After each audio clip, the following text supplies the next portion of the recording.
Morning. তোমরা সবাই কেমন আছো? আমি তো দারুণ আছি। কেন? সেই গল্পই তো আজকে করব। আজকে কোনো পড়াশোনা নয়। আগের দিন কি হয়েছে জানো? ওই যে 26 জনের একটা পরিবারের গল্প বলেছিলাম, অ্যালফাবেট পরিবার। তারা আমাকে বলল যে ম্যাডাম চলো না চিড়িয়াখানায় যাই। আমি বললাম চিড়িয়াখানায় যাবে কেন? ওরা বলল আমাদের না খুব জীবজন্তু দেখতে ইচ্ছে করছে। আমি বললাম জীবজন্তু ইংরেজি কি গো? বললো কি জানো? হ্যাঁ ঠিক বলেছো, অ্যানিমাল। তো এই অ্যানিমাল দেখার জন্য আমরা 26 জনের পরিবার গান গাইতে গাইতে চিড়িয়াখানায় চলে গেলাম। কোন গান? হ্যাঁ চলো, আগের দিন শিখেছিলাম না আমাদের অ্যালফাবেট পরিবারের গান, করো করো। A B C D E F G H I J K L M N O P Q R S T U V W X Y Z la la la। এই যে আমাদের 26 জন আমার সাথে পৌঁছে গেল চিড়িয়াখানায়।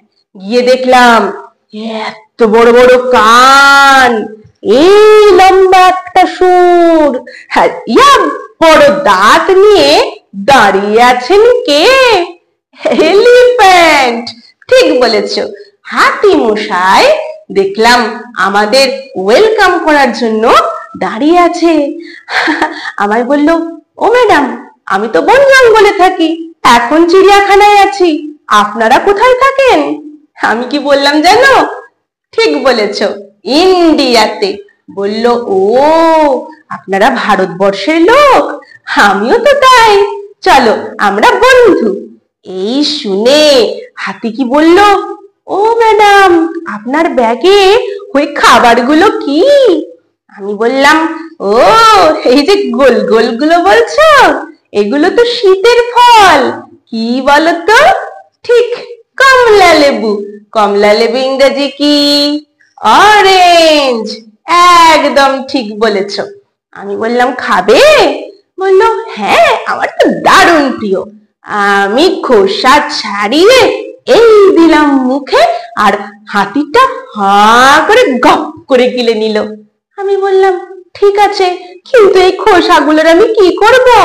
হাতি তখন সুর দিয়ে দেখালো ওই যে ডাস্টবিন। আমি বললাম কই কই কই? বলল এই তো এমন দেখতে যে বালতিটা, যার এখানে কি লেখা বলতো? এখানে লেখা ছিল ইউজ মি। ওখানে ফেলো, নয়তো এই চিড়িয়াখানা তো নোংরা হয়ে যাবে, এখানে তো আমরা থাকি। আমি বললাম ঠিক, দিয়ে আমি ফেলে দিলাম। এবার হাতিটা নড়ে চড়ে উঠলো জানো তো। তখন এই যে আমাদের 26 জনের পরিবার, এইখান থেকে সবাই কেমন ভয়ে কেঁপে উঠলো। শুধু কারা বাদ দিয়ে? 5 জন বাদ দিয়ে। এই 5 জনকে ছাড়া আবার বাকিদের চলে না। কারা জানো? আচ্ছা বলছি তো, এই সব গেল মুছে। কারা পড়ে রইল? এ, চলো একে সরিয়ে দি। ই কেও সরিয়ে দি। আই, আই কোথায়? টাটা। ও যা চলে যা। ইউ এই চলে গেল। তাহলে 5 জন চলে গেল এদিকে ডাকাবুকো। আর বাকিরা কজন রইল জানো? 21 জন। তারা রইল আর একটা দলে। এই 2 দলের তো একটা নাম দিতে হবে। কি নাম? এদের নাম দিলাম ভাওয়েল। কি মজার নাম না? আর এদের কি নাম দেওয়া যায়? বললো আমরা আমাদের নাম দেব কনসোনেন্ট। দারুণ না? এই 2 দল মিলে বলল ঠিক আছে বাবা, আর ভয় নেই, ভাওয়েল তো আছে। কেন জানো? কারণ ভাওয়েল ছাড়া এদের চলে না, দেখবে। আচ্ছা বলো দেখি এ। একা একাই উচ্চারণ হলো, কিন্তু বলো দেখি এম। এম, ওই দেখো এম আবার সামনে এ কেটে এনেছে। আচ্ছা বলো দেখি ই। একা একা হলো, কিন্তু বলো দেখি বি। ওই দেখো এ আবার পিছনে ই কেটে নিয়ে এনেছে, তাহলে এরা একা একাই উচ্চারণ হয়।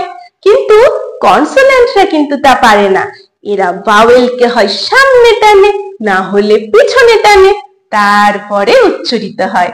ঠিক আছে, তাহলে আজকে আমরা কি শিখলাম বলো? ভাওয়েল দল আর কনসোনেন্ট দল, মনে থাকবে? Very good. তাহলে চলো আজকের মতো এইটুকুই, পরের দিন আমরা এদের নিয়ে আরো মজার খেলা করব।